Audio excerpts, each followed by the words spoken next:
माटी है, देशभक्ति पर मर मिट जाना वीरों की परिपाटी।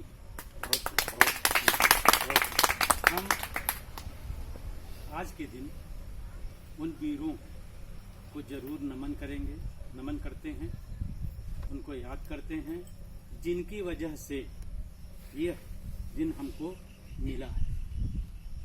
सन 1857 से लेकर के और 1947 तक वीरों ने अपने प्राणों की आहुति दी। जो हमें पढ़ाया जाता है, चाहे एनसीईआरटी में हो, चाहे यूपी बोर्ड जो हम लोगों ने पढ़ा है, वह अधूरा है। लेकिन हम यह अपने मन में जानते हैं कि महारानी लक्ष्मीबाई, तात्या टोपे, भगत सिंह, चंद्रशेखर आजाद, खुदीराम बोस, अशफाकुल्ला, ऐसे लाखों नाम हैं और बेनाम भी तमाम लोग फांसियों पर चढ़े हैं और तब यह स्वतंत्रता हमको मिली है। हम उनको कोटिशः प्रणाम करते हैं।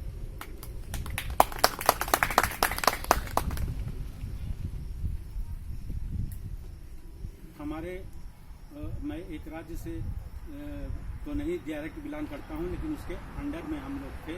तो हमारे राजा साहब बागी हो गए थे और वो जो है राज्य पाट उनका समाप्त कर दिया गया, पूरा महल ध्वस्त कर दिया गया। अयोध्या राज्य के को दान कर दिया था पंडित जी लोगों को। तो वो जो है अयोध्या के बिल्कुल पूरब में एक स्थान है जिसका नाम अमरोहा है, वहाँ पर अपना किला बनवा करके रहते थे। और उनके साथ जितनी भी जमींदार फैमिलीज थीं वो तो खैर वो युद्ध में नहीं लड़ पाए, लेकिन वो राजा साहब और फिर उनकी रानी ने ले लिया उस तलवार को। उनकी वो वीरगति को प्राप्त हो गए अंग्रेजों से लड़ते हुए, और फिर वो भी लड़ती रहीं। इतिहास में उनका नाम नहीं है, लेकिन हम लोगों के जो कीर्तिनामा लिखा जाता है, छोटा छोटा इतिहास है, लोगों की किदवंतियां हैं और कहानियां हैं। ऐसे बाद में उन्होंने एक कुएं में जाकर के अपना वो दे दिया, क्या कहते हैं कि उसमें आहुति दे दिया उन्होंने अपनी। और धुआं के ऊपर से मैं अंग्रेजों के हाथ से पकड़ी नहीं करना चाहती हूँ, ऊपर से मिट्टी डाल दो सब लोग, उसमें 4-5 उनके साथ के लोग उसमें। तो ऐसे पूरे हिंदुस्तान में लाखों लोगों ने अपनी आहुति दी है, तब जाकर के यह स्वतंत्रता का संग्राम जीता गया। और फिर जाकर के आज का दिन आया, तो उनको हम नमन करते हैं। मैं एक फौजी भी हूँ, इसलिए सन 47 से लेकर के और आज तक अपनी जान दे रहे हैं फौजी। जो आप अखबार में पढ़ते हो वो बहुत लिमिटेड होता है, सारा नहीं निकाला जाता है।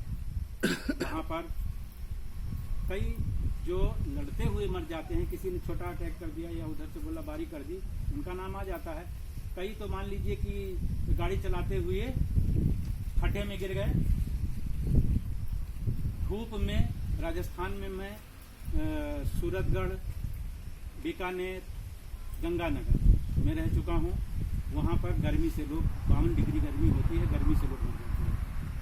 फिर मैं अमृतसर, उड़ी सेक्टर और सोनमर्ग, द्रास, कारगिल में जहाँ लड़ाई हुई है उन पहाड़ियों में 42 दिन।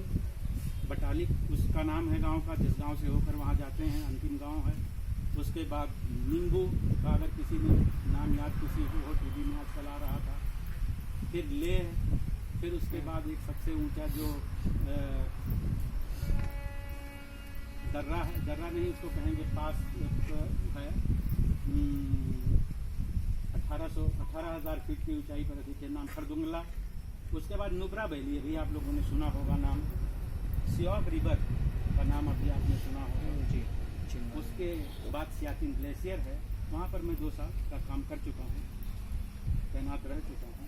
तो जो लोग लड़ाई में मरते हैं वो तो वीर है ही हैं, उनको भी हम उनको नमन करते हैं। और जो वहाँ पर इस समय दे रहे हैं, कब कौन मर जाएगा कुछ नहीं पता।